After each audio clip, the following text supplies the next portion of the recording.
Today I am making sourdough discard apple fritters. They are so quick and easy, but they look delicious and like you put a lot of effort in when you really didn't. So this is a perfect recipe for when you have some extra sourdough starter that you need to use and you don't have a lot of time. Maybe like me, you only have one hand because you have a little baby and you just need something that will come together really quickly. So I'm gonna start by heating up the oil in my deep fryer. I'm using a deep fryer. I will link it in the description, but you can just use like a Dutch oven or a cast iron skillet, something that's deep enough to get like 1.5 inches of oil in and heat that up really hot so that you can fry your apple fritters.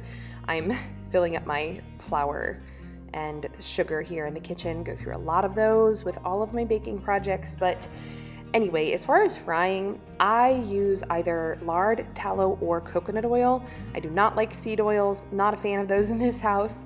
So today I'm using coconut oil. That's just what I had on hand. So I got everything refilled in the kitchen. Let's go ahead and start this batter. This takes, gosh, maybe like 3 minutes to throw together. I'm gonna start with just a cup of all-purpose flour and 1/3 cup of sugar. By the way, this makes 8 apple fritters, so that should be plenty if you're just making it for you and your family for breakfast or something, but you can easily double this recipe.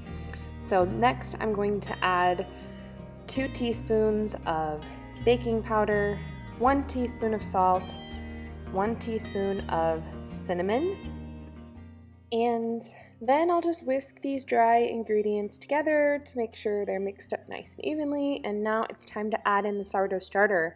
I'm going to use a whole cup of sourdough discard. Like I said, this is just a great way to use up starter. Maybe you fed it the night before to make bread and you just don't feel like making bread, or for whatever reason you just have extra starter. So I'm also going to add in 3 eggs. I've got lots of eggs coming in this time of year and I love it. In the spring and summer, the yolks are just so pretty and yellow, almost orange. It's the best, but that means that all my food, like all my baked goods, are yellowish orange too, which I love that. But you know, I've had people come over or I make something and bring it somewhere and they're like, why is this so yellow? My mother-in-law borrowed some eggs the other day. She was making a layer cake and she had made part of it with her eggs that were store-bought and then like one layer with my eggs and the layer with her eggs was white and then the layer with mine was yellow. So just kind of funny. But anyway, moving right along, I just added the starter and eggs, then mixed that up. That's all there is to it as far as the batter. Now I'm getting my apples ready. I'm using Honeycrisp apples. I am biased. Honeycrisp are the best. I mean, you're free to disagree. I will, tolerate a little bit of deviance here on this channel, but no Red Delicious. I'm sorry. If you like Red Delicious apples in like baked recipes, then we just can't do that here. But anyway, you can use Honeycrisp, you can use Gala. If you like tart flavors, go ahead and use Granny Smith. Those are good too. So just peel, core, and chop your apples really small and stir them into the batter.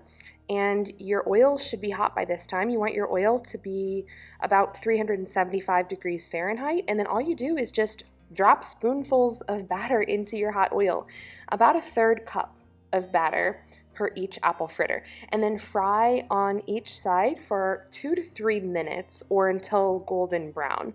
If they start looking golden brown right away, still give them the full 2 to 3 minutes as long as they're not burning, because you really want them to be done on the inside and not doughy.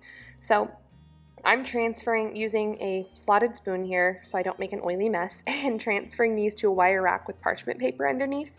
You can use paper towels too. That will be just fine. And now I'm going to whip up some glaze here. I usually do a maple glaze when I make these, but I was out of maple syrup. So we're just going to do a vanilla glaze and I don't know. I hope my husband and kids just don't kick me out of the house for not having maple syrup. Anyway, that is like a joke. When I forget to buy something, my husband's like, that's it, get out, leave, you're done. And we laugh because there's a funny story. When my mom and dad were newly married, I guess, you know how that is, like you get into an argument about something and you're still salty. Well, they were out of ketchup when it was time for dinner and he was like, that's it, I'm done. And it's so funny. We laugh about it now. It's just a joke. But anyway, for the glaze, Here it is 2 cups of powdered sugar, 2 tablespoons of milk, 1 tablespoon of maple syrup. If you don't have the maple syrup, just do 3 tablespoons of milk, and then add in a teaspoon of vanilla extract, whisk it up, and you're good to go.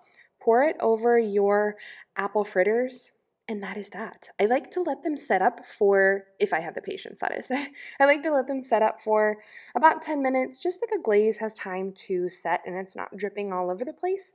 And then you are ready to enjoy this tasty treat. I will link the full recipe with full measurements and step-by-step instructions and everything in the description, so just tap the more button.